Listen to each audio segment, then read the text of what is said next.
नमस्कार दोस्तों, मैं विक्रमजीत सिंह एक बार फिर से आप सभी का स्वागत करता हूं अपने ऑनलाइन डिजिटल प्लेटफॉर्म पर जिसका नाम है प्रतिस्पर्धा क्लासेस। जैसा कि दोस्तों हमारा एक टॉपिक चल रहा है, भारत के महत्वपूर्ण जो द्वीप है उनके बारे में हम चर्चा कर रहे हैं। लास्ट मेरी 2 वीडियो आ चुकी हैं द्वीपों से संबंधित, तो जिन भी विद्यार्थियों ने ये वीडियो नहीं देखी है तो ये जो तीसरी वीडियो आज आने वाली है, इससे पहले आप पहली और दूसरी वीडियो देखो, उसके बाद आपको ये तीसरी वीडियो काफी समझ में आएगी। दोस्तों सबसे पहली वीडियो में मैंने आपको बताया था कि कच्चातीव द्वीप है जिसकी अभी हाल ही में चर्चा हुई थी लोकसभा में, श्री मोदी जी ने चर्चा की थी और उसके बारे में डिटेल से मैंने जानकारी आपको दी। उसके बाद मैंने सेकंड वीडियो में आपको बताया कि द्वीप क्या होते हैं, कितने प्रकार के द्वीप होते हैं और भारत के मुख्य द्वीप जो पश्चिमी घाट पर है और पूर्वी घाट पर है, या ये कह सकते हो जो अरब सागर की तरफ स्थित है और दूसरे जो बंगाल की खाड़ी की तरफ स्थित हैं, उन द्वीपों पर हमने चर्चा की है। तो भारत के कुछ मुख्य द्वीप चल रहे थे। इन्हीं मुख्य द्वीपों में सबसे पहले जो मैं द्वीप की चर्चा कर रहा हूं दोस्तों आपके साथ, वो है अंडमान निकोबार द्वीप समूह। और अंडमान निकोबार द्वीप समूह से संबंधित कुछ जानकारी मैंने आपसे साझा कर दी है, उसी कड़ी में अब आगे की जानकारी मैं आपसे साझा कर रहा हूं। दोस्तों मेरी वीडियो के लिए बस यही है कि आप इस तरह ना देखें कि भी आप मोबाइल ऑन किया और वीडियो देखने लग गए। जब भी अगर आपके पास टाइम हो, इस वीडियो को जब भी आप देखो तो अपने पास एक पेन और पेपर जरूर रखो, क्योंकि आप इस वीडियो को जब भी देखोगे तो अपने हाथ से नोट्स बनाइए। ये जो मैं टॉपिक पढ़ा रहा हूं दोस्तों, किसी भी वनडे एग्जाम में जिसके अंदर भारत का भूगोल दे रखा हो, भारत के भूगोल में अगर आपके सामने इस टॉपिक को दे रखा हो, एग्जाम आपका कोई सा भी हो, क्वेश्चन यहीं से बन जाएगा आपका। मेरी यही प्रयास है कि आपको ज्यादा से ज्यादा जानकारी जुटा के दूं। चलिए दोस्तों स्टार्ट करते हैं दोस्तों आज की क्लास। तो लास्ट जो क्लास हुई थी आपके साथ, है ना, उसको मैं एक बार बता देता हूं कि लास्ट आपने क्या पढ़ा था।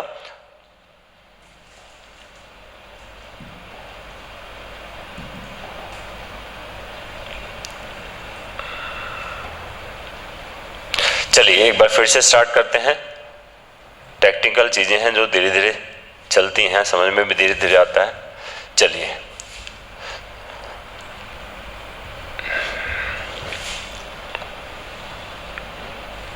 तो अभी जो लास्ट हमने पढ़ा है वो इतिहास पढ़ा है कि अंडमान निकोबार द्वीप समूह का जो इतिहास है उसके बारे में हमने डिस्कस किया और उसमें मैंने सारी चीजें आपको क्लियर कर दी थी। उसके बाद हम जो लास्ट क्लास में चल रहे थे वो ये वाली क्लास थी जहां हम पढ़ रहे थे। मैंने आपके सामने अंडमान निकोबार द्वीप समूह का जो भी ज्योग्राफिकल मैप है वो साझा किया था और उसमें कुछ जानकारी मैंने दी आपको। लास्ट क्लास में मैंने आपको बताया था कि अंडमान निकोबार द्वीप समूह को कुछ इस तरह इन भागों में बांटा गया है। अंडमान निकोबार द्वीप समूह को नॉर्थ अंडमान, मिडिल अंडमान और लोअर या फिर साउथ अंडमान कह सकते हो, उत्तरी अंडमान, मध्य अंडमान और दक्षिण अंडमान, और साथ में लिटिल अंडमान अर्थात लघु अंडमान, ये अंडमान के भाग है। उसके बाद इसके बीच में मैंने आपको बताया था दोस्तों कि इसके बीच में जो जलीय भाग है, किसके बीच में, ये वाला जो जलीय भाग है, इन दोनों के बीच में ये जो जलीय भाग है, और इसको कहा गया है क्या, इसमें एक इसके बीचों बीच से एक अक्षांश रेखा जाती है जिसको बोलते हैं 10 डिग्री अक्षांश रेखा, 10 डिग्री नॉर्थ या फिर कह सकते हो 10 डिग्री उत्तरी अक्षांश रेखा। क्या बोलते हैं उसको, 10 डिग्री उत्तरी अक्षांश रेखा, जिसके बारे में बताया था कि ये क्या करती है, ये कार निकोबार और लघु अंडमान को विभक्त करती है। तो इसी जलीय क्षेत्र को बोला गया है 10 डिग्री चैनल, क्योंकि 10 डिग्री अक्षांश रेखा इनको बांट देती है 2 भागों में, इसलिए। ठीक है, इससे आगे मैंने ये भी बताया था कि अंडमान निकोबार द्वीप समूह की जो विशेषता थी वो चल रही थी दोस्तों। फिर भी एक बार फिर से मैं आपको रिवाइज करा देता हूं, जिन लोगों ने मेरी पहली वीडियो नहीं देखी है एक बार फिर से वो देख लीजिए इस वीडियो के माध्यम से। तो कुछ चीजें मैं आपके सामने रखता हूं। देखो भाई, सबसे पहले अगर मैं बात करूं यहां पर अंडमान निकोबार का सबसे नॉर्थ पॉइंट कहूं या फिर सबसे उत्तरी जो बिंदु होगा उसको कहां से कहां तक, या फिर इसका विस्तार कैसे, तो मैंने बताया था इसका अक्षांशीय विस्तार है। तो मैं इधर लिख रहा हूं भाई, इसका अक्षांशीय विस्तार क्या है इसका, कल की क्लास में मैं बताया था ये अक्षांशीय ध्रुवीय विस्तार इसका 6 डिग्री से लेकर 14 डिग्री उत्तरी अक्षांश है भाई। क्या है? 14 डिग्री उत्तरी अक्षांश। हालांकि 6 डिग्री 45 मिनट से लेकर 14 डिग्री कुछ मिनट उत्तरी अक्षांश है, तो ये इसका अक्षांशीय विस्तार है यहां से लेकर यहां तक। अगर पूछा जाए इसका देशांतरीय विस्तार क्या है, ये वाला अक्षांशीय विस्तार होगा, ये वाला इस तरह, यानी कि दक्षिण से उत्तर अक्षांशीय विस्तार, और पश्चिम से पूर्व ये वाला जो विस्तार होगा दोस्तों, ये होगा इसका कौन सा? देशांतरीय विस्तार। तो इसका जो देशांतरीय विस्तार है, इसका जो देशांतरीय विस्तार है वो है 92 डिग्री ईस्ट से 94 डिग्री ईस्ट। कहने का मतलब है 92 डिग्री पूर्वी देशांतर से 92 डिग्री पूर्वी देशांतर से 94 डिग्री पूर्वी देशांतर। ये इसका कौन सा विस्तार है? ये देशांतरीय विस्तार है, पश्चिम से पूर्व और दक्षिण से उत्तर अक्षांशीय विस्तार है इसका। ठीक है, तो ये जानकारी भी मैंने कल आपसे साझा की थी, और बहुत सारी विशेषता थी जो इसकी, जो मैंने आपको बताया था, जिसको एक बार फिर से आप एक एक करके पढ़ सकते हो। सबसे पहले मैं बताया था ऊपर कोको चैनल है भाई। कौन सा चैनल है? क्योंकि इसके ऊपर म्यांमार देश है, म्यांमार, यहां म्यांमार है, और म्यांमार के दक्षिण की तरफ ये कह सकते हो कुछ द्वीप है जिनको कोको द्वीप कहा जाता है, इसलिए म्यांमार या फिर इन कोको द्वीप और अंडमान के बीच में जो जलीय क्षेत्र है इसको बोलते हैं कोको चैनल। कोको चैनल जैसे 10 डिग्री अक्षांश रेखा क्या करती थी, इनको विभक्त कर दी है, लघु अंडमान को और कार निकोबार को। इसी प्रकार म्यांमार और अंडमान के बीच में जो जलीय क्षेत्र है उसको कोको चैनल कहा गया। ठीक है, यहां पर अंडमान सी यानी कि अंडमान सागर है, इसके उत्तर की तरफ जाते हो तो यहां पर म्यांमार है, यहां पर यही नहीं होगा दोस्तों, ऊपर की बात कर रहा हूं, म्यांमार है। ठीक है, और इसके अगर पूर्व की तरफ जाते हो तो यहां पर थाईलैंड है, और इसके इस तरफ जाते हो तो यहां पर अंडमान निकोबार द्वीप हुआ। तो जो अंडमान सी है वो तीनों ओर से किससे? म्यांमार, थाईलैंड और किससे घिरा हुआ है? अंडमान से घिरा हुआ है। कौन सा सी भाई? अंडमान सी। चलिए साथ साथ में दोस्तों नोट बनाते रहिएगा, जैसे मैंने कोको चैनल के बारे में बताया, कोको द्वीप कहां स्थित है इसके बारे में बताया, तो आपको साथ साथ में लिखते रहना है, क्योंकि मैं तो साथ साथ में मिटाता भी रहूंगा। और ऐसा भी नहीं है, साथ साथ अपने हाथ से नोट्स बनाओ तो बहुत ही बढ़िया है, क्योंकि जो स्टूडेंट अपने हाथ से लिखेगा, जो बंदा लिखेगा ना वही पाएगा। आप वर्बली इस वीडियो को कितनी बार भी देख लो, आपने 10 बार इस वीडियो को देखा या फिर आप एक बार लिख ही लीजिए नोट्स, तो बराबर बात है। चलिए सबसे ऊपर देखिए, यहां पर एक द्वीप और है जिसके बारे में बताया था, लैंडफॉल द्वीप है भाई, लैंडफॉल द्वीप। ये उत्तर की तरफ स्थित है भाई, अंडमान निकोबार द्वीप में कह सकते हो। यहां पर कौन सा द्वीप है? लैंडफॉल द्वीप है। चलिए और विशेषता देखो भाई, मैंने कल इसको क्या कहा था कि कल मैंने कुछ विशेषता नहीं बताई थी आपको, जो आज कंटिन्यू करेंगे हम। पहली विशेषता देखो भाई, यहां पर सबसे ऊपर किस पर? उत्तरी अंडमान में यहीं पर स्थित है saddle peak. Saddle peak, peak का मतलब समझ गए हो भाई, चोटी की बात हो रही है। तो यहां पर सैडल पीक नाम की एक चोटी है, जो अंडमान निकोबार द्वीप समूह की सबसे ऊंची या सर्वाधिक ऊंचाई पर स्थित जो चोटी है वो सैडल पीक है, जिसकी जो हाइट है ना दोस्तों वो 738 मीटर इसकी क्या है? ऊंचाई है। जो हाइट कितनी हो जाएगी इसकी? 738 मीटर। अंडमान निकोबार द्वीप की सबसे ऊंची चोटी है। सैडल जो पीक है दोस्तों वो नेशनल पार्क भी है, उसे क्या घोषित किया गया? National park. बताऊंगा भी आगे चल के कि अंडमान निकोबार द्वीप पर कितने तो राष्ट्रीय पार्क है, या सॉरी राष्ट्रीय उद्यान है, नेशनल पार्क है, और कितने वन्य जीव अभ्यारण्य है, उनकी चर्चा भी हम आप करेंगे। तो सैडल जो पीक है ये अंडमान निकोबार द्वीप की सबसे ऊंची चोटी है दोस्तों। इसके बाद यहीं पर जाते हो दोस्तों, यहां पर एक और सिंबल बना रहा हूं मैं, और इसका नाम लिख देता हूं आपके सामने। चलिए इस वाले से लिखता हूं मैं आपके सामने। यहां पर आप लिखोगे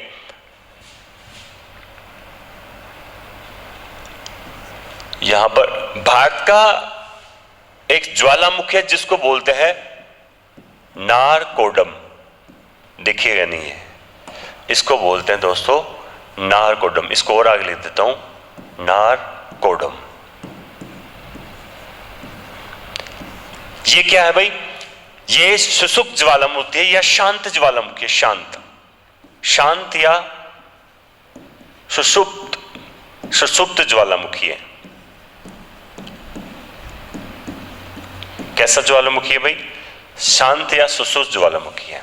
और दोस्तों अंडमान निकोबार द्वीप समूह है ना, यहां पर जितने भी जो वन पाए जाते हैं वो पाए जाते हैं सदाबहार वन, सदाबहार वन।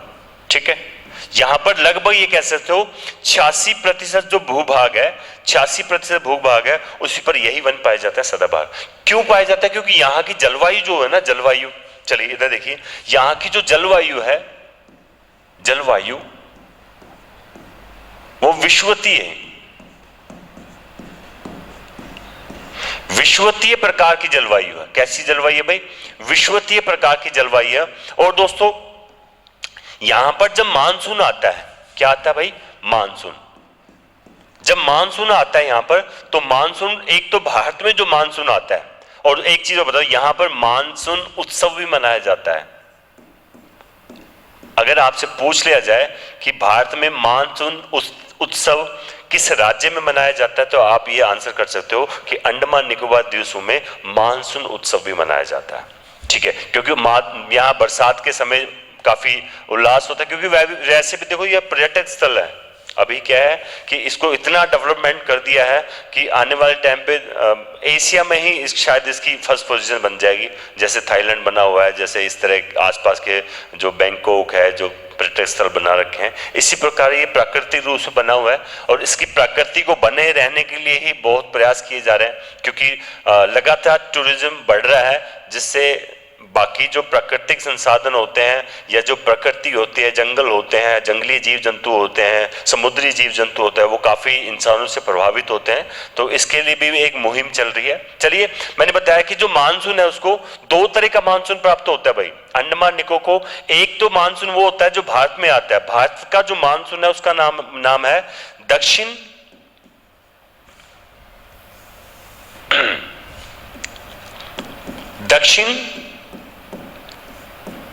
पश्चिम मानसून।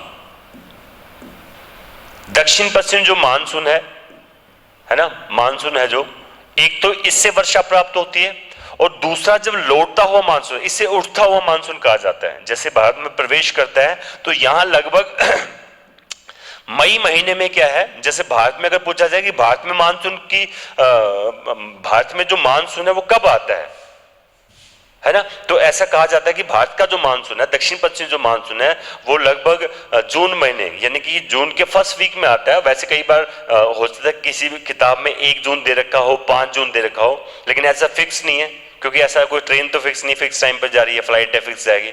तो ये मानसून है दोस्तों, तो इसका फिक्स टाइम नहीं है, लेकिन जून महीने में, यानी कि जून के पहले सप्ताह में क्या कर जाता है, ये भारत के केरल में प्रवेश कर जाता है। ठीक है, लेकिन बात केरल की नहीं कर रहे हम लोग, बात कर रहे हैं किसकी? अंडमान निकोबार द्वीप समूह। तो यहां पर मई महीने में लगभग 20 से 25 मई के मध्य ये क्या करते हैं, मानसून यहां प्रवेश कर जाता है। कहां पर? अंडमान निकोबार। और जब वापस लौटता हुआ मानसून आता है उसको बोलते हैं उत्तर पूर्व या उत्तर पूर्वी मानसून जो है, उससे भी क्या होता है, उससे भी यहां वर्षा प्राप्त है। तो कह सकते हो को जो अंडमान निकोबार द्वीप समूह है ना, उसको 2 मानसून जो है वर्षा देते हैं, एक तो दक्षिण पश्चिम मानसून और दूसरा है उत्तर पश्चिम मानसून से वर्षा प्राप्त होती है। मैंने आपको बता ही दिया यहां पर ज्यादा जंगल है, यानी कि 86% पर क्या है, सदाबहार वन पाए जाते हैं, तो इसलिए यहां पर क्या होता है भाई, अच्छी खासी वर्षा होती है। चलिए, आप साथ साथ में नोट डाउन भी करते रहिएगा, बाकी मैं आपको समझा ही रहा हूं। ठीक है, तो मैंने आपको बता दिया कि यहां पर क्या है, ज्वालामुखी बताया। दूसरा देखिए, यहीं पर देखो ये वाला जो एरिया ना, ये वाला जो आपको दिख रहा है, ये क्या है, ये मध्य है, ये दक्षिण, सॉरी मध्य नहीं, दक्षिण, ये दक्षिण अंडमान है, दक्षिण अंडमान कहो इसको, या दूसरा नाम जैसे मैं यहां पर दे लिखा लोअर अंडमान कह रखा है ना, लोअर अंडमान। दक्षिण अंडमान जो है ना, यहीं पर देखो, यहां पर स्थित है क्या, यहां पर स्थित है यहाँ की जो राजधानी है, देखो ये सिंबल बना रखा, यहाँ की जो राजधानी है ना, ये ऑलरेडी लिखा पोर्ट ब्लेयर, यानी कि पोर्ट ब्लेयर जो है ना, पोर्ट ब्लेयर, ये वही नाम है जिसके बारे में मैंने अभी कल चर्चा की थी। पोर्ट ब्लेयर ये यहाँ की राजधानी है, क्या है, यहाँ की राजधानी है पोर्ट ब्लेयर। और पोर्ट ब्लेयर नाम का ही दोस्तों यहां पर बंदरगाह है। यहां का जो प्रमुख बंदरगाह कौन सा, पोर्ट ब्लेयर, या इसको पतन भी कहते हैं, पतन प्रमुख बंदरगाह है कहां पर, दक्षिण अंडमान में। दूसरा ये भी कह सकते हो एकमात्र हवाई अड्डा है यहां पर, वो भी कहां पर है, पोर्ट ब्लेयर पर एकमात्र हवाई अड्डा है। कहां पर है ये, ठीक है। और देखिए भाई, यहां पर अगर आप रहोगे तो यहां पर एक जेल और है भाई, जो बहुत ज्यादा महत्वपूर्ण है और फेमस जेल है, जिसको बोलते हैं सेल्यूलर,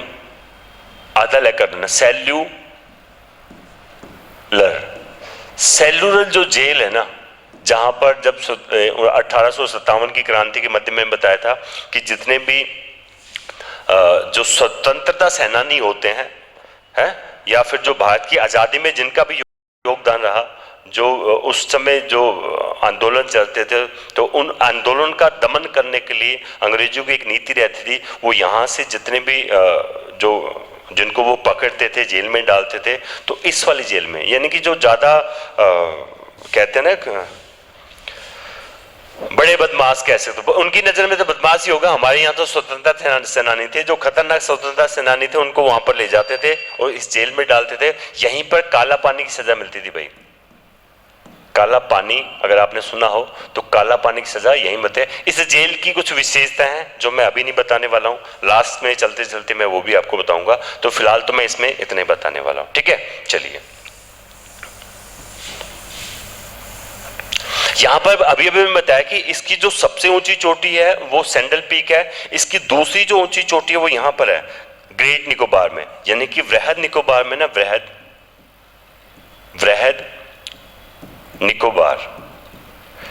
निकोबार में इसकी दूसरी सबसे ऊंची चोटी है, जिसको बोलते हैं माउंट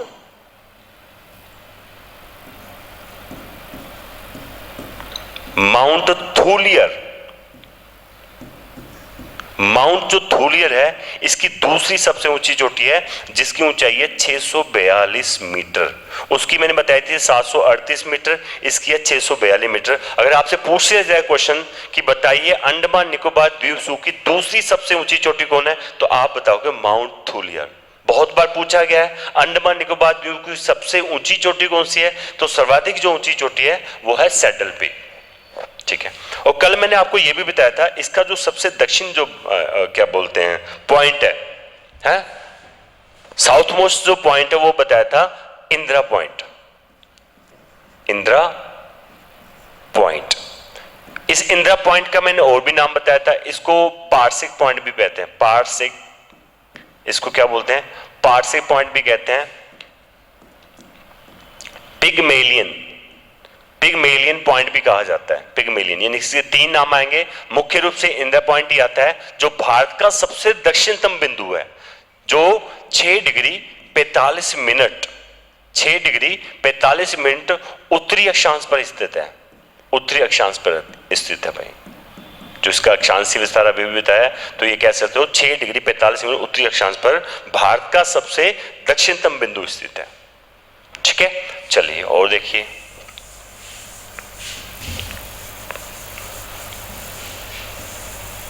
अब बात करते हैं हम यहां पर लोग कैसे रहते हैं। सबसे पहले अगर आपसे पूछ लिया जाए भारत के अंदर, है ना, अगर भारत के अंदर पूछा जाए कि सबसे पहले मानव यानी कि इंसान कब आए, या फिर सबसे पहले इंसानों में कौन आया, एक मिनट जरा वेट कीजिए। तो भारत में सबसे पहले जब मनुष्य आया होगा, तो ऐसा कहा जाता है यहां पर रहने वाले जितने भी आदिवासी है ना, आदिवासी हैं, वो अफ्रीका महाद्वीप से हैं। कहां से है, अफ्रीका महाद्वीप। और अफ्रीका महाद्वीप ही ऐसा है जहां पर मनुष्य की कहते हैं कि जन्म हुआ।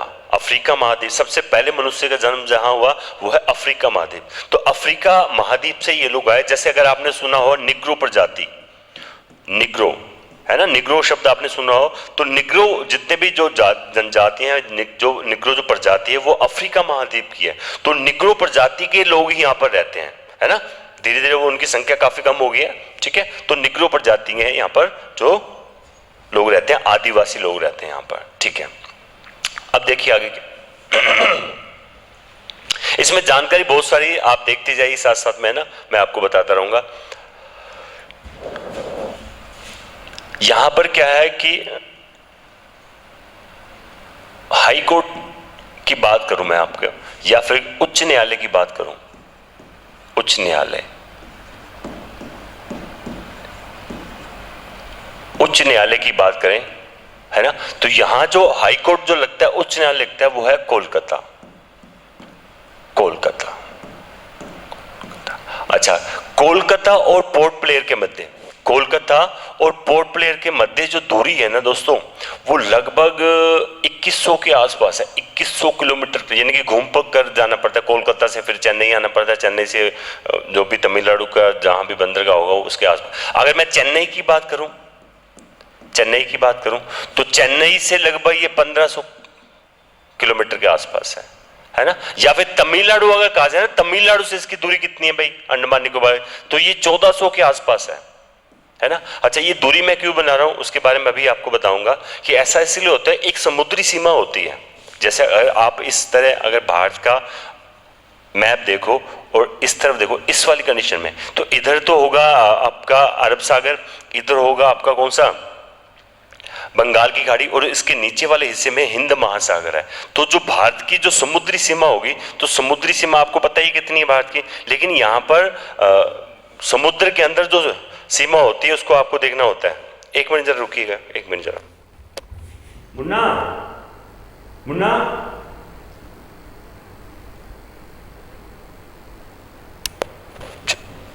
चलिए, हाँ अच्छा, ये क्या बोलते हैं, ये पानी भर गया तो खाली कर देना, हाँ ठीक है। तो भारत की जो समुद्री सीमा है ना, देखो एक जो जैसे ये टेढ़े मेढ़े किनारे होते हैं, तो इनके लिए एक बेस लाइन बनाई जाती है, ऐसे एक आधार लाइन बना खींची जाती है, ऐसे इस तरह खींची जाती है। उसके बाद भारत की जो समुद्री सीमा है ना, समुद्री हेलो हेलो ना चलने को, हेलो हेलो ठीक है।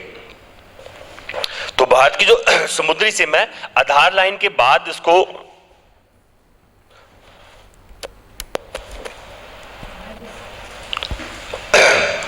चलिए, भारत की जो समुद्री सीमा आधार लाइन के बाद स्टार्ट होती है। जैसे ही पता चले यहां पर 200 समुद्री मील तक ले जाते हैं इसको, फिर और आगे बढ़ाते हैं। तो इससे संबंधित भी जानकारी मैं थोड़ा आगे चल के दूंगा, अभी नहीं, क्योंकि क्लास अलग उसमें चली जाएगी फिर आपकी, है ना। चलिए, तो मैंने अभी आपको बताया है कि इसको हाई कोर्ट जो है लगता है, और ये इसके बीच की दूरी बताई है मुख्य भूमि से भारत की जो दूरी, कैसे मुख्य भूमि से कह सकते हो लगभग 12 से 14 किलोमीटर, 1400 किलोमीटर दूर है, ठीक है। चलिए, अब इस पॉइंट पर देखिए जरा ध्यान से, जो मैं बताने वाला हूं। भारत में जो कुल द्वीप है, भारत के कुल द्वीप कितने हैं, कुल द्वीप, पूरे भारत की बात कर रहा हूं, तो भारत में क्या है, बहुत सारे द्वीप है, लेकिन मुख्य द्वीपों की बात करें तो 247 द्वीप है भाई। कितने द्वीप है, 247 द्वीप है। इन 247 द्वीपों के अंदर क्या है, इन 247 द्वीपों में 104 द्वीप, कितने द्वीप, 104 जो द्वीप है वो यहीं पर अंडमान निकोबार में भाई। 247, वैसे तो भाई अंडमान निकोबार द्वीप में अगर देखा जाए, जिन द्वीपों, जो द्वीप बिल्कुल वीरान है, जहां पर कोई आना जाना नहीं, छोटे मोटे द्वीप लगाए, तो 572 से भी ज्यादा, 572 से भी ज्यादा यहाँ पर द्वीप है, जहां पर अभी तक मानव लोग, मतलब इंसान की बसावट नहीं है। मुख्य द्वीप, बड़े द्वीप है जहां पर लोग रह रहे हैं, है ना। तो भारत में अगर अंडमान की बात की जाए तो टोटल जो है ना 104 द्वीप है। इन 104 द्वीप में से 38 ऐसे द्वीप हैं, कितने ऐसे, 38 ऐसे द्वीप है जिन पर मानव अधिवास है।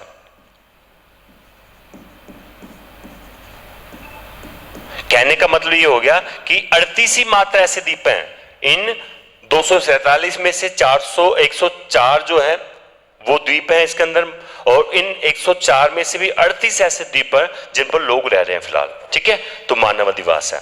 यहां पर रहने वाले जो लोग हैं ना, निग्रो प्रजाति की ज्यादातर, अभी अभी मैंने बताया कैसे है, निग्रो प्रजाति के लोग हैं ज्यादातर। ये जो लोग हैं ना, ये क्या है कि अंडमानी व निकोबारी, अंडमानी व निकोबारी भाषा बोलते हैं। लेकिन अभी क्या है कि जैसे कि भाई भारत का ये जो क्षेत्र है, ये अंडमान जो है, यहाँ पर इस वाले क्षेत्र से कह सकते हो कि जैसे तमिलनाडु हो गया, केरल हो गया, या पश्चिम बंगाल हो गया, या आसपास के जितने भी राज्य हैं, यहाँ से लोग क्या कर गए, यहाँ पर शिफ्ट हो गए हैं। धीरे धीरे क्या है, लोग यहाँ आसपास के राज्यों को लोग यहाँ पर पहुंच के रहने लगे हैं। इसलिए यहाँ पर अंडमानी और निकोबारी के अलावा जैसे तमिल लोग भी यहाँ रहते हैं, है ना, और यहाँ पर कन्नड़ लोग भी रहते हैं। वेस्ट बंगाल की बात करें तो बांग्ला बोलने वाले जो होते हैं, बंगाली जो लोग होते हैं, वो भी यहाँ पर रहते हैं। तो इसके अलावा भी अगर इसकी आधिकारिक भाषा की जाए तो अंग्रेजी आधिकारिक भाषा होगी यहाँ पर, है ना। तो धीरे धीरे क्या है कि यहाँ पर आसपास के लोग रहना स्टार्ट हुए, तो जनसंख्या बढ़ती है। यहाँ की कुल जनसंख्या की अगर बात करूं, यहाँ की कुल जनसंख्या की बात करूं तो पूरे भारत की जो जनसंख्या है उसका लगभग 0.003% कह सकते हो,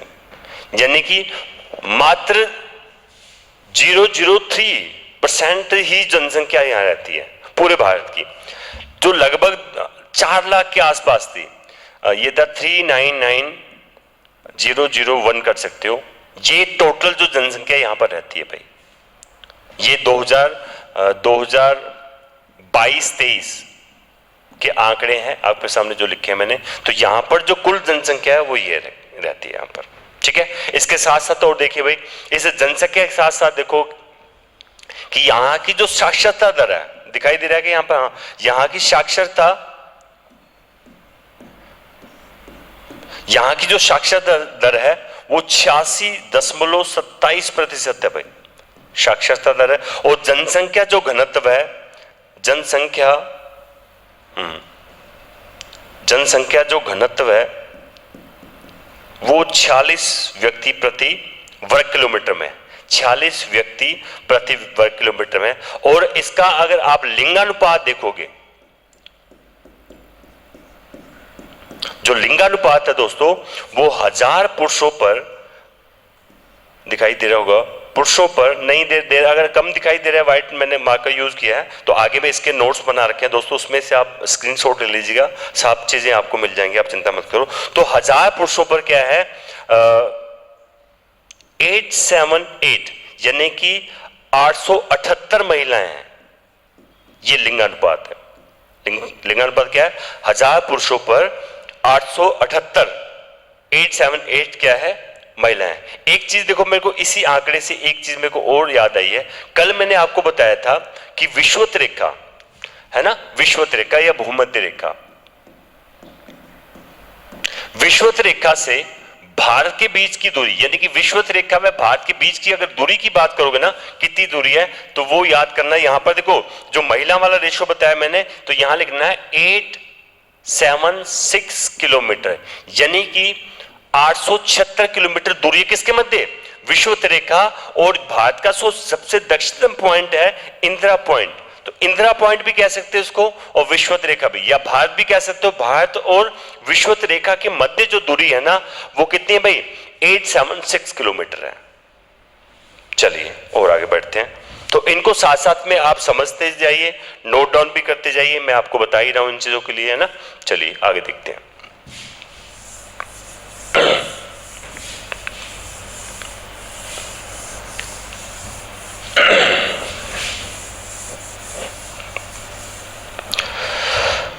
इन द्वीपों के अलावा बहुत सारे द्वीप हैं जिनके बारे में आप पढ़ने वाले हो। इधर जाओगे ना, ये वाला जो द्वीप आपको दिखाई दे रहा है, ये जो जो दक्षिण अंडमान है, इसके इस तरफ है। यहां पर एक जनजाति, इसको न्यू सेंटिनल, हाँ न्यू सेंटिनल इसको बोलते हैं न्यू सेंटिनल द्वीप, जहां पर सेंटिनल जनजाति रहती है, जिसके बारे में दोस्तों मैं आगे चल के बात करूंगा। और यहीं पर जाओगे तो इस वाले क्षेत्र में जाओगे तो यहां पर रोस है ना, रोस आइलैंड या रोस द्वीप है, जो अंडमान निकोबार द्वीप समूह का सबसे छोटा द्वीप है ना, अंडमान निकोबार द्वीप समूह का सबसे छोटा है। इसके अलावा द्वीप बहुत सारे हैं, जैसे और जाओ इस तरफ जाओगे तो यहां पर हैवलॉक द्वीप आएगा। मैं ये सब चीजें इसलिए लिख रहा हूं दोस्तों कि इन पे कुछ ना कुछ मैं आपसे जानकारी साझा करूंगा कि हाँ भाई हैवलॉक द्वीप कहां पर स्थित है। और यहीं पर जाओगे दोस्तों तो एक द्वीप का नाम आने वाला है नील द्वीप भी यहां स्थित है। मुख्य द्वीपों की बात कर रहा हूं मैं आपके सामने, ठीक है। तो इस तरह यहां पर रोस आइलैंड है, यहाँ पर न्यू सेंट्रल द्वीप है। और यहाँ पर जाओगे दक्षिण की तरफ और लगभग आप यहाँ भी बना सकते हो लगभग, है ना। यहाँ पर एक रटलैंड द्वीप है, रटलैंड द्वीप, ठीक है, जहां पर जांगिल जनजाति है ना, जारवा से संबंधित रखती है, जारवा जनजाति। अभी ये जनजातियां मैं यहाँ पर डिस्कस नहीं करूंगा, अभी तो सिर्फ मोटा मोटा समझा रहा हूँ। धीरे धीरे आप जैसे जैसे क्लास आगे बढ़ती जाएगी वैसे वैसे चीजें आपको क्लियर होती जाएगी, ठीक है। कुछ और चीजें देखिए जो मैं आपके लिए लेकर आया हूँ, इनको हटाते हैं एक बार।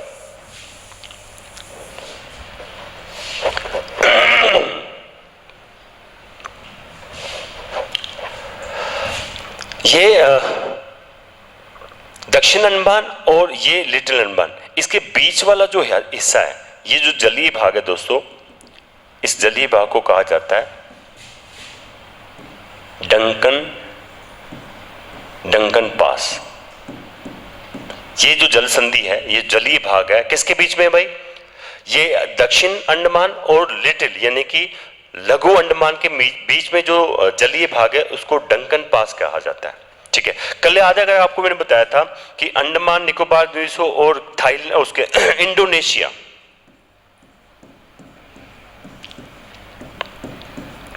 इंडोनेशिया और अंडमान निकोबार द्वीप के बीच में जो चैनल है उसको बोलते हैं ग्रेट चैनल,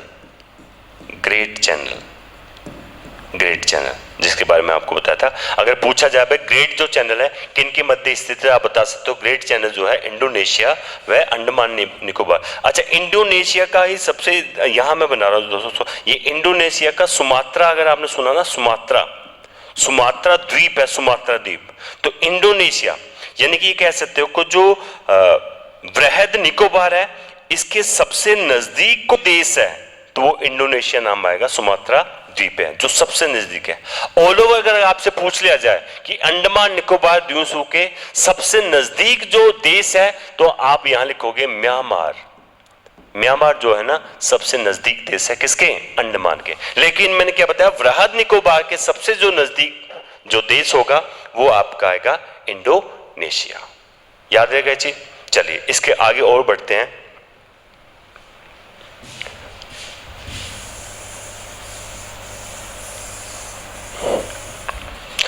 ये कार निकोबार है और नीचे एक देखो कार मुख्य देखो कार निकोबार, और इसके बाद आपके ये वाला देखो ये आ गया आपका लिटिल यानी कि लघु निकोबार, और ये वाला जो है आपका ये है ग्रेट निकोबार। मुख्य रूप से यानी कि ये तीनों को ही लेके हम चल रहे थे कि भाई तीन कार निकोबार, लिटिल यानी कि लघु निकोबार और ग्रेट या वृहद निकोबार, ये तीन मुख्य रूप से। इन तीनों को मिलाकर ही क्या है एक जिला बनाया गया था। क्या बनाया गया था? एक जिला बनाया गया था। इससे पहले मैंने बताया था आपको कि इन दोनों को मिला के पहला जिला बना, फिर इन दोनों को मिला के दूसरा जिला बना और तीसरा जिला जो बना यहां पर बना, ठीक है। अगर मैं एक बात करूं कि लोकसभा की बात की जाए, किसकी बात की जाए भाई? लोकसभा की। लोकसभा जो सीट है ना यहाँ पर सीट वो दोस्तों एक ही है। कितनी है भाई? एक सीट है लोकसभा की, एक सीट आती है यहाँ पर। और ऐसे ही अगर राज्यसभा की बात की जाए राज्यसभा, तो राज्यसभा की कोई सीट नहीं, यहाँ पर 0 है।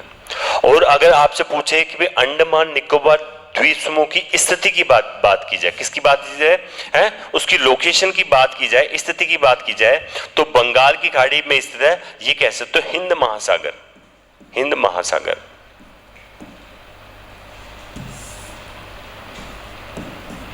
हिंद महासागर। तो हिंद महासागर में स्थित है और हिंद महासागर का जो उत्तरी भाग जो बंगाल की खाड़ी के रूप में जाना जाता है, तो वहां पर स्थित है कौन सा? अंडमान निकोबार द्वीप समूह। चलिए और देखिए भाई,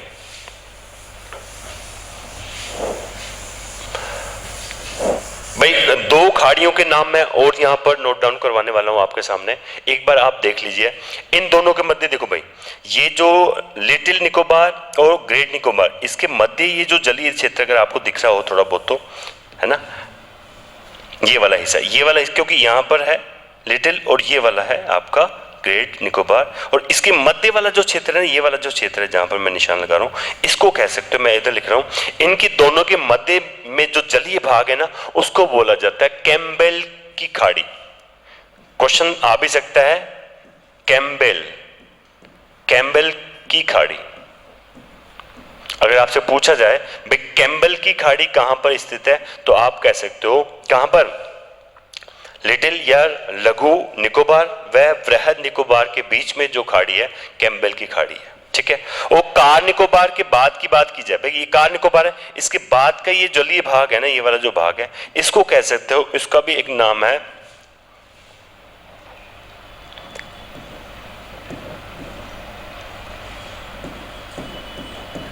कोमोस की खाड़ी। क्या नाम दिया मैंने? कोमोस की खाड़ी। यह है कैम्बेल की खाड़ी, यह है कोमोस की खाड़ी। जो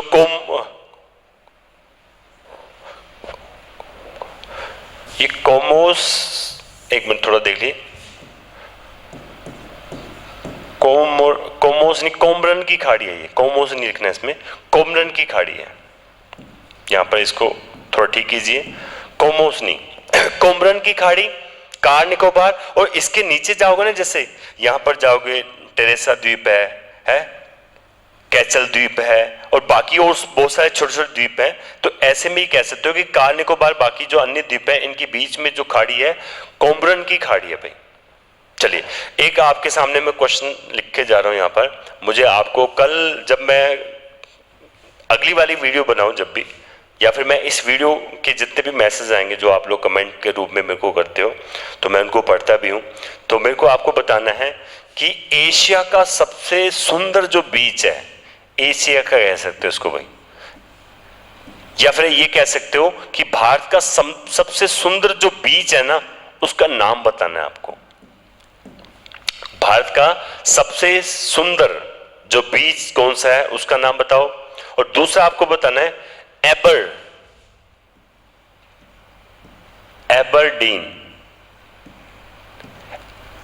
एबरडीन की जो लड़ाई है भाई, जो भी स्टूडेंट हिस्ट्री पढ़ता हो तो उनके लिए क्वेश्चन है, एबरडीन की जो लड़ाई है वो किन के मध्य हुई और कब हुई? दो क्वेश्चन पूछ लिए दोस्तों मैंने। एक तो ये भारत का सबसे सुंदर बीच कौन सा है, बीच, ठीक है। दूसरा मैंने आपसे पूछा है एबरडीन की लड़ाई किन के मध्य हुई और कब हुई? आपको वो डेट भी बतानी है कब हुई है, और आपको ये बताना है एबरडीन की लड़ाई किन के मध्य हुई। ये आपको जानकारी मेरे को कल मैसेज के रूप में देनी है। तो कोशिश करना आप लोग भी थोड़ी मेहनत करो, इन जानकारियों को साझा करो। दोस्तों अभी तक मैंने जितना भी पढ़ा है इस मैप में, उसको एक बार रिटर्न में जो मैंने नोट्स आपके लिए बना रखे हैं, जल्दी जल्दी उनको एक बार देख लेते हैं। मैंने मैक्सिमम चीजें आपको समझा ही दी हैं, फिर भी कुछ चीजें कभी कभार क्या होता है वो चीजें मिस हो जाती हैं, ऑन द स्पॉट वो चीजें रिकॉल नहीं हो पाती हैं, तो इसलिए नोट्स की सहायता से आप लोगों के लिए फायदा हो जाएगा। तो इस बीच में अपन क्या करते हैं, इन नोट्सों पे भी एक नजर डाल लेते हैं। जैसा कि अभी हम जो विशेषता पढ़ रहे हैं दोस्तों, वो अंडमान निकोबार द्वीप समूह की चल रही है लगातार, तो अब विशेषताओं में चलते हैं। चलिए, कहा था मिस होगा कुछ ना कुछ। सबसे पहले देखो भाई, तीन तस्वीरें आपके सामने हैं, और यहां पर तीनों तस्वीरों में क्या दे रखा है कि अंडमान निकोबार द्वीप समूह का राज्य पक्षी कौन सा है। जैसे भारत का राष्ट्रीय पक्षी कौन सा है जो आपको पता होगा, तो यहां राज्य पक्षी है वुड कबूतर, यानी कि एक वुड कबूतर का मतलब है वहां पर जो कबूतर है, जंगली जो कबूतर है, जो कुछ इस तरह का दिखता है, थोड़ा हरे रंग का, ऊपर देखो हरा कबूतर भी कह सकते हो। इस प्रकार के कबूतर दोस्तों सरिस्का के अंदर, अलवर में सरिस्का जो वन्य जीव है वहां पर आपको इस तरह के जो ग्रीन या फिर हरे कबूतर कह सकते हैं वो आपको मिलते हैं। राज्य जो पशु है दोस्तों, यहां पर ये जो समुद्री गाय है जिसको कहा क्या जाता है भाई, डुंगोंग कहा जाता है, समुद्री गाय या डुंगोंग। वुड कबूतर राज्य पक्षी, डुंगोंग राज्य पशु, और राज्य जो वृक्ष है उसको बोला जाता है पडाग। कहीं कहीं दोस्तों इसको लिखा होगा आपके लिए इस तरह, मैं लिखता हूं पड़ोग, कुछ इस तरह भी लिखा होगा, ये पड़ाग या पड़ोग कुछ इस तरह है। तो ये है यहां का राज्य वृक्ष। चलिए अब इससे आगे बढ़ते हैं और देखिए, अभी जो जानकारी मैंने दोस्तों आपको बताई सबसे पहले कि अंडमान, आप लोग भाई नोट्स बनाते रहना या फिर एक बार जल्दी से आप स्क्रीनशॉट ले लीजिए। मैं साइड हुआ हूं दोस्तों, जल्दी से स्क्रीनशॉट लीजिए और इसके बाद आगे बढ़ते हैं अपन। चलिए, मैंने बताया था जो इसका अक्षांशीय विस्तार है, किसका अक्षांशीय विस्तार, मैंने बताया था अंडमान निकोबार द्वीपों का जो अक्षांशीय विस्तार है 6 डिग्री 45 मिनट उत्तरी से लेकर कहां तक, 14 डिग्री उत्तरी अक्षांश से लेकर इसका अक्षांशीय विस्तार है। इसका जो देशांतरी विस्तार है 92 डिग्री से लेकर 94 डिग्री, इसका क्या हो गया, इसका देशांतरी विस्तार है। चलिए स्थिति की बात करें, मैंने आपको बता दिया कि हिंद महासागर में स्थित है। राजधानी मैंने बता दिया दोस्तों कि इसकी राजधानी पोर्ट ब्लेयर है, एक राजधानी भी है, इसके साथ साथ एक मात्र हवाई अड्डा भी यहां पर बताया मैंने, हवाई अड्डा भी यहां पर है, और यहां पर क्या बंदरगाह भी है भाई। जब आप भारत के मुख्य बंदरगाह पढ़ोगे, उन मुख्य में जो बड़े बंदरगाह हैं वो 13 बंदरगाह हैं। इन 13 बंदरगाहों में सबसे 13वां जो बंदरगाह बना दोस्तों वो कौन सा था, पोर्ट ब्लेयर बंदरगाह ही था, जो 13वां 2010 में जिसे बनाया गया था। ठीक है, तो ये है। और मैंने बताया कि यहां पर जो कुल जिले हैं दोस्तों, मैंने आपको बता दिया कुल जिले कौन कौन से हैं, मैंने आपसे डिस्कस कर दिया है ना, कि भाई उत्तरी अंडमान और मध्य अंडमान को मिलाकर एक जिला बनाया। दूसरा दक्षिण अंडमान और लघु अंडमान को मिलकर एक जिला बनाया। और तीसरा जो जिला बनाया वो जैसे कार निकोबार, लघु निकोबार और वृहद निकोबार, इन तीनों को मिलाकर क्या कर दिया, तीसरा जिला बना दिया। तो मुख्य रूप से यहाँ पर 3 जिले हैं। और मैंने बताया लोकसभा सीट यहाँ पर एक है, राज्यसभा सीट कोई नहीं है इसमें। और प्रकृति की सुंदरता, इसका भी डिस्कशन मैं आगे करूंगा कि यहाँ पर प्रकृति की सुंदरता क्या है, उसके क्या मायने हैं। कुछ तस्वीर भी मैं शेयर करूंगा, कुछ वीडियो के माध्यम से बताऊंगा कि कैसे वहाँ पर यानी कि जलीय जीव जो हैं या आप कह सकते हो जलीय जीवन है, उसका आनंद ले सकते हो वहाँ पर देखकर, है ना। तो वो चीज़ें मैं आपके सामने साझा करूंगा। स्पोर्ट्स से रिलेटेड जो जलीय क्रीड़ा होती है उनसे रिलेटेड चीजें बताऊंगा। भारत की मुख्य भूमि से दोस्तों ये वाला आंकड़ा ठीक नहीं है, भारत की मुख्य भूमि से मैंने बता दिया, तमिलनाडु से भी लेके चलोगे ना तो लगभग 1400 से लेकर 1500 किलोमीटर है, इतनी दूरी पर है। ठीक है, दूसरा मैंने क्या बताया, अब सुनो जरा ध्यान से। मैंने कहा था प्रादेशिक, देखो समुद्री सीमा जो होती है ना, समुद्री सीमा, और समुद्री सीमा में खासकर वो उस सीमा की बात कर रहे हैं कि समुद्र के अंदर किस देश का कहां तक का अधिकार है।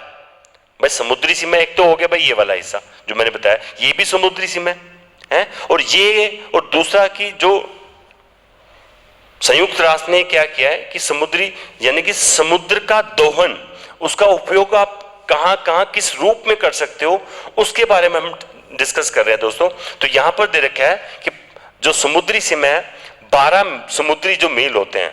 एक बार फिर समझो दोस्तों, मैंने अभी भी क्या बताया कि मान लीजिए ये भारत की ये समुद्री वो है, भारत का प्रायद्वीपीय भारत है, इधर भी समुद्री सीमा है और इधर भी समुद्री सीमा है और नीचे भी समुद्री सीमा है। तो ये कह सकते हो जो 12 समुद्री मील है, मैंने कहा था एक टेढ़ी मेढ़ी लाइन को मिलाने वाली एक आधार रेखा होती है, उस आधार रेखा के बाद अगर मैं बात करूं कि जो 12 समुद्री मील है वहां पर उस देश का अधिकार होता है। जैसे हमारे यहाँ पर भारत का अधिकार है, ऐसे ही जहां पर समुद्री सीमा लगती होगी उस देश का अधिकार है। उस देश का क्या क्या अधिकार दे रखे हैं कोर्ट ने कि संपूर्ण अधिकार है उसका, भाई साफ सफाई का रखने का आपकी जिम्मेदारी है, सीमा शुल्क की जिम्मेदारी आपकी है, और भी जो वित्तीय अधिकार है वो आपको मिलने वाले हैं। ठीक है। इस 12 मील समुद्री मील के बाद बात होती है 24 समुद्री मील की। किसकी बात होती है? 24 समुद्री मील की। चलिए इससे अगली स्लाइड में मैं आपको बताने जा रहा हूं कि 24 समुद्री मील में क्या होता है। देखो 24 समुद्री, यहां 24 समुद्री मील और उसके बाद आता है 200 मील।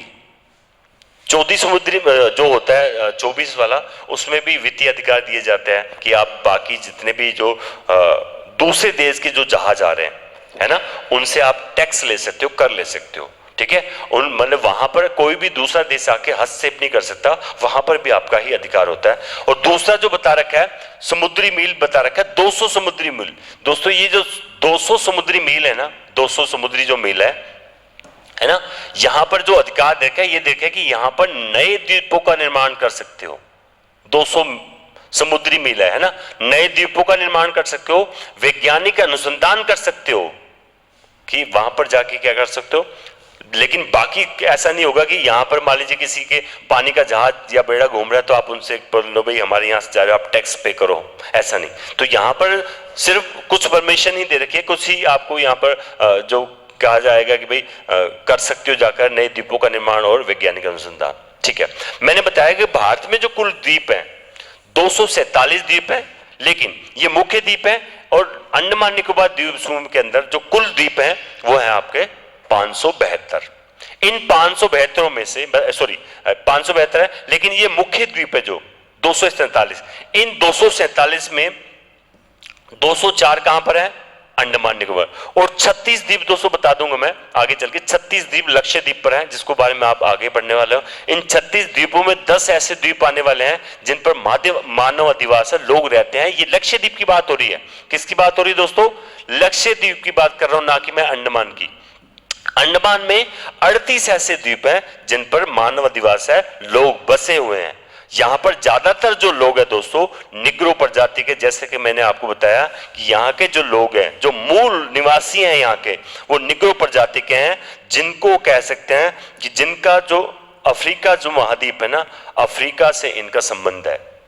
मूल रूप से इनका जो संबंध कहां से? भाई अफ्रीका से है। और ये जो भाषा बोलते हैं दोस्तों, ये अंडमानी और निकोबारी भाषा बोलते हैं। ठीक है, व्यवसाय जैसा कि मैं डिस्कस करना भूल गया था, व्यवसाय क्या है यहाँ पर? इनका मुख्य जो व्यवसाय या पेशा होता है मछली पकड़ना, नारियल की कृषि करते हैं, चावल या धान की कृषि करते हैं, रबड़ की कृषि होती है, कहवे का उत्पादन होता है, सुपारी का उत्पादन होता है, मसालों का उत्पादन होता है, मिर्च और लौंग और जायफल आदि का यहाँ पर उत्पादन होता है। दालचीनी में देखो दोस्तों, इधर जायफल के बाद दालचीनी है। तो एक बार आप याद रखना इस चीज को कि इनके जो व्यवसाय सिर्फ मछली पकड़ना नहीं, इसके अलावा नारियल का, चावल का, रबड़ का, कहवा, सुपारी, मसाले, मिर्च, लौंग, जायफल और दालचीनी, ये यहाँ की क्या हो जाएंगी? प्रमुख फसलें कह सकते हो या कृषि कह सकते हो, जिस रूप में भी आप समझो दोस्तों इसको बोल सकते हो।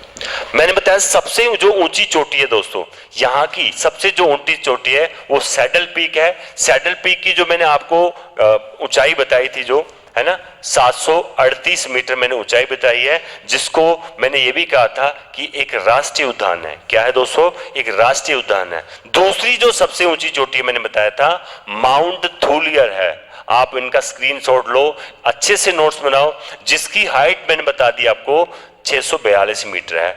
ये कहां पर है? ये निकोबार में तो है, लेकिन वृहद निकोबार में है। कहां पर है दोस्तों? वृहद निकोबार में। बैरन द्वीप, बैरन द्वीप पर एशिया महाद्वीप का, दोस्तों कहां की बात करिए? एशिया महाद्वीप का सक्रिय ज्वालामुखी है, जिसके बारे में बताया। नारकोडम द्वीप की बात हो रही है, ये भी एक ज्वालामुखी है। ये शुष्क ज्वालामुखी है या शांत ज्वालामुखी है। इसके अंदर विस्फोट 2 बार हुआ। जो हाल ही में जो दोस्तों विस्फोट हुआ है, ये विस्फोट हुआ 2005 में, उसके बाद 2017 में भी क्या है? विस्फोट हुआ। और यहां से नियंत्रण लगातार कह सकते हो कि लावे का उद्गार होता रहता है। ठीक है, तो ये कैसा द्वीप है भाई? ये शांत है, इसमें कभी कभार विस्फोट होता है। क्षेत्रफल की दृष्टि से देखो, ये पॉइंट भी मैंने छोड़ दिया था। क्षेत्रफल की बात की जाए तो इसका जो क्षेत्रफल है 8249 है। केंद्र शासित प्रदेश, केंद्र शासित प्रदेशों में पहले ये सर्वाधिक क्षेत्रफल वाला राज्य था। लेकिन आज मैं बता दूं कि जब से जम्मू कश्मीर और लद्दाख नए केंद्र शासित प्रदेश बने हैं, इसलिए नए केंद्र शासित प्रदेश बनने के बाद इसकी जो पोजीशन है, इसका जो क्रम है, कहां चला जाता है? लद्दाख सबसे ज्यादा क्षेत्रफल वाला देश है, राज्य है, केंद्र शासित प्रदेश है। जम्मू कश्मीर दूसरा सबसे अधिक क्षेत्रफल वाला राज्य है, केंद्र शासित प्रदेश है, और इसका नाम आएगा तीसरे क्रम पर आएगा दोस्तों। तो इसलिए इसको अपडेट करना है आपको। केंद्र शासित प्रदेशों में सबसे बड़ा जो केंद्र शासित प्रदेश है वो लद्दाख है। दूसरे क्रम का सबसे बड़ा केंद्र शासित जो प्रदेश है वो कश्मीर है, जम्मू कश्मीर है। और तीसरे क्रम का सबसे बड़ा जो केंद्र शासित प्रदेश है वो अंडमान निकोबार द्वीप समूह है। अगर आपसे पूछा जाए न्यूनतम क्षेत्रफल वाला या सबसे छोटा जो केंद्र शासित प्रदेश है वो कौन सा है, तो दोस्तों उसको भी अभी आप अपडेट कर सकते हो। लक्षद्वीप है, जो लक्षद्वीप है वो केंद्र शासित प्रदेशों में सबसे छोटा, मात्र 32 वर्ग किलोमीटर में फैला हुआ है। कितने में फैला हुआ है? 32 किलोमीटर में। आगे चल के इसके तुरंत बाद आप क्या है लक्षद्वीप को पढ़ने वाले हो, तो लक्षद्वीप की डिटेल वहां पर मैं आपसे फिर से साझा करूंगा। तब तक आप इनको याद कीजिए। जो भी जानकारी दोस्तों मैं यहाँ पर रिपीट नहीं कर रहा हूं, क्योंकि रिपीट करने का मतलब नहीं बनता। यहाँ पर आप वापस से एक बार जल्दी से शॉर्ट स्क्रीन लीजिए साथ में और आप इसको आगे बढ़ाइए। तो यहाँ पर जब भी शॉर्ट स्क्रीन लेना हो, पॉज करो पहले तो वीडियो को। पॉज करने के बाद क्या करोगे आप? शॉर्ट स्क्रीन लो और फिर कंटिन्यू कर दो। चलिए, उच्च न्यायालय भी बताया दोस्तों, मैंने आपको ये बताया कि यहां का जो उच्च न्यायालय, ये क्वेश्चन आया हुआ है कि अंडमान निकोबार द्वीप समूह को उच्च न्यायालय हाई कोर्ट कौन सा लगता है, तो आपको आंसर देना है यहां पर उच्च न्यायालय लगता है आपको कोलकाता। कौन सा लगता है? मैंने बताया भारत का जो दक्षिणतम बिंदु है वो वहद निकोबार में है, इंदिरा पॉइंट है। तीसरा मैंने ये भी पॉइंट लिखवा दिया, इंदिरा पॉइंट यानी कि भारत की भूमध्य रेखा से दूरी, ये भी मैंने आपको बता दी, भारत की भूमध्य रेखा से दूर है। सबसे छोटा जो द्वीप है रोज आइलैंड है, रोज, या उसको दूसरा अभी जो नया नाम 2018 के अंदर इसको नया नाम मिला है, इसका डिस्कशन बहुत जल्दी मैं आगे करने वाला हूं, तो अभी मैं ज्यादा शेयर नहीं करूंगा। इससे आगे हम बढ़ते हैं। चलिए, मैंने ये भी बताया दोस्तों, जल्दी से स्क्रीनशॉट ले लीजिए भाई, पॉज करके जल्दी से लीजिए स्क्रीनशॉट, ताकि मैं आपको जानकारी और साझा करूं। मैंने आपको बताया यहां पर विषुवत प्रकार की, कैसे प्रकार की भाई? विषुवत प्रकार की जलवायु या वनस्पतियां पाई जाती हैं। यहां पर को मानसून की बात बताई थी कि दक्षिण पश्चिम मानसून व उत्तरी पूर्वी मानसून, दो मानसून आता है जिनसे वर्षा प्राप्त होती है। और यहां पर जो दक्षिण पश्चिम मानसून है वो 20 से 25 मई के मध्य प्रवेश करता है। अगर पूछा जाए भारत में सबसे पहले मानसून कहां आता है, तो भारत की मुख्य जो भूमि है वहां तो आता है केरल तट पर। कहां पर आता है? केरल राज्य में आता है सबसे पहले मानसून। राज्य की बात करोगे तो केरल राज्य, तट की बात करोगे तो केरल तट, जिसे मालाबार तट भी कहा जाता है। अगर केंद्र शासित प्रदेश अगर पूरे भारत की बात की जाए तो केंद्र शासित प्रदेशों में अंडमान निकोबार द्वीप समूह है जहां सबसे पहले मानसून आता है, और वो मई महीने में आता है भाई। यहां तो 1 से 5 जून के मध्य आता है, फर्स्ट वीक में आता है, लेकिन वहां पर कब आता है? मई महीने में आता है। दिसंबर का जो महीना होता है दोस्तों, सर्वाधिक यानी कि अधिकतम वर्षा प्राप्त होती है उससे, दिसंबर महीने में। हमारे यहां तो लेट होती है, तो यहां दिसंबर महीने। यहां पर जितने भी मैंने बताया था कि 86% जो भूमि है वर्षा वनों से है, सदाबहार वन पाए जाते हैं भाई। यहां पर कैसे वन पाए जाते हैं? सदाबहार वन पाए। यहां की जो कुल जनसंख्या है, पूरे भारत की कुल जनसंख्या का मात्र कितने 0.00% में है दोस्तों। ये किसमें है? परसेंट में है। तो ये यहाँ की जनसंख्या होगी। कुल जो जनसंख्या मैंने बताया था आपको, ये आपकी 399,001, ये आधार मैंने अभी लिया है, 2022-23 के आंकड़े लिए हैं, तो आप इसको देख लेना। जनसंख्या घनत्व तो मैंने बताया 46 व्यक्ति प्रति वर्ग। जनसंख्या घनत्व का मतलब क्या होता है कि 1 वर्ग किलोमीटर का दायरा है, उसमें कितने लोग रहते हैं भाई? यहां पर आप कह सकते हो कि 46 लोग रहते हैं भाई। आगे चल के देखो, एक मैसेज आप ये भी बताओगे मेरे को कि जनसंख्या घनत्व के आधार पर सर्वाधिक जनसंख्या घनत्व वाला राज्य कौन सा है और न्यूनतम जनसंख्या घनत्व वाला राज्य कौन सा है? राज्य पूछ रहा हूं मैं, केंद्र शासित प्रदेश नहीं पूछ रहा, तो इसका भी आप कमेंट के रूप में आप मेरे को मैसेज डालिएगा, ठीक है। मैंने बताया लिंगानुपात जो है ना, यहां पर 100 पुरुषों पर कितनी महिलाएं बताया था मैंने? 876। और 876 याद करो, मैंने एक पॉइंट और बताया था कि 876 ये भूमध्य रेखा और भारत मध्य के मध्य ये क्या है, दूरी भी है, भूमध्य रेखा और भारत के मध्य दूरी। मुख्य जो भाषा मैंने बता ही दिया, अंडमानी अंडमानी और निकोबारी मुख्य भाषा है, लेकिन आधिकारिक रूप में भाषा है, क्योंकि आने वाले टाइम पर क्या, जैसे आप लोग भी हो सकता है कि आपका भी कोई रिश्तेदार पता चले कि वहीं जाके बिजनेस कर रहा है, नहीं कर रहे तो करना पड़ेगा, क्योंकि नया सिंगापुर यहीं बनने वाला है, जिसको आगे हम पढ़ने वाले हैं। तो यहाँ पर हिंदी तबके के लोग हैं, बंगाली हैं, तमिल है, तेलुगु है, अंग्रेजी मैंने बता दिया। तो ये आधिकारिक भाषा है, क्योंकि यहाँ के लोग वहाँ पर जाकर बस चुके हैं, इसलिए धीरे धीरे जो चीजें जो बदलती हैं वो धीरे धीरे बदल रही हैं दोस्तों। चलिए इससे आगे बढ़ते हैं। अब इससे अगली वाली जो क्लास है इसको आज डिस्कस नहीं करेंगे। आज की क्लास में दोस्तों जितनी भी जानकारी मैंने आपको दी है, उम्मीद है आपको पसंद आई होगी, और जिनको पसंद नहीं भी आ रही है ना, तो वो वनडे एग्जाम के लिए मतलब वो वनडे एग्जाम नहीं निकाल सकते। तो जब भी मेरी वीडियो देखो दोस्तों, सिर्फ ऐसा नहीं कि आप बिस्तर बैठकर मेरी वीडियो देख रहे हो, आप चलते फिरते मेरी वीडियो देख रहे हो। तो मेरी वीडियो को अगर आपको देखना है, वास्तविकता यही है, अगर आपको पढ़ना है, मैंने लास्ट क्लास में बताया था, एक होता है रील वाली लाइफ, टिकटॉकर, जो आपने 10-15 सेकंड देखा, 20 सेकंड, 30 सेकंड, 2 मिनट, 5 मिनट से ज्यादा वीडियो नहीं देखोगे आप।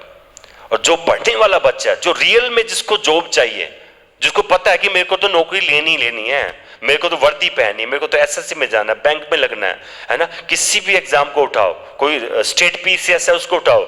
मैं अभी भी बोल रहा हूं कि कोई स्टूडेंट अगर आईएएस की भी तैयारी कर रहा है ना, तो उसके लिए तो ये कहता हूं गोल्डन अपॉर्चुनिटी है कि इससे बाहर क्वेश्चन नहीं मिलने वाला। बस आपको लिखना आना चाहिए, पढ़ना आना चाहिए, मेरी क्लास के लिए कुछ नहीं आना चाहिए, सिर्फ पेन चलाना आना चाहिए। जिस भी स्टूडेंट को, जिस भी विद्यार्थी को पेन चलाना आ गया, तो भगवान ने उनकी किस्मत लिख देनी है कि ले बेटा तेरी किस्मत में अफसर बनना था, ले बेटा तेरी किस्मत में तो रेलवे में जाना था, तेरी किस्मत में तो पुलिस में जाना था, तेरी किस्मत में तो आर्मी में जाना था। जो भी वनडे एग्जाम है आप कवर करोगे उनको। ठीक है दोस्तों, आज की क्लास के लिए इतना ही। बहुत जल्दी मैं इससे अगली वाली जो वीडियो लेके आऊंगा, तब तक के लिए आप इस वीडियो को देखो। जो स्टूडेंट इस चैनल पर नए हैं, जिन्होंने मेरी पहली वीडियो नहीं देखी है, एक बार वापस जाके पहले उनको वीडियो को देखो, क्योंकि एक वीडियो, फिर 2 वीडियो, फिर 3 वीडियो, ये कड़ी जुड़ती जाएगी। जब शुरुआत से आप पढ़ोगे ना, तो चीजें बहुत अच्छे से समझ में आएगी। तो मेरी यही कोशिश है कि आपको मैं ज्यादा से ज्यादा आंकड़े या फिर ज्यादा से ज्यादा जानकारी जुटा के लाऊं, ताकि आपका एग्जाम निकले ही निकले। दोस्तों मैं पक्का प्रॉमिस कर रहा हूं, एग्जाम रुकेगा नहीं, बस पेन नहीं रुकना चाहिए, एग्जाम नहीं रुकेगा, निकल जाएगा। दोस्तों चलिए आज के लिए इतना ही, अगली क्लास में मिलते हैं, तब तक के लिए जय हिंद, जय भारत।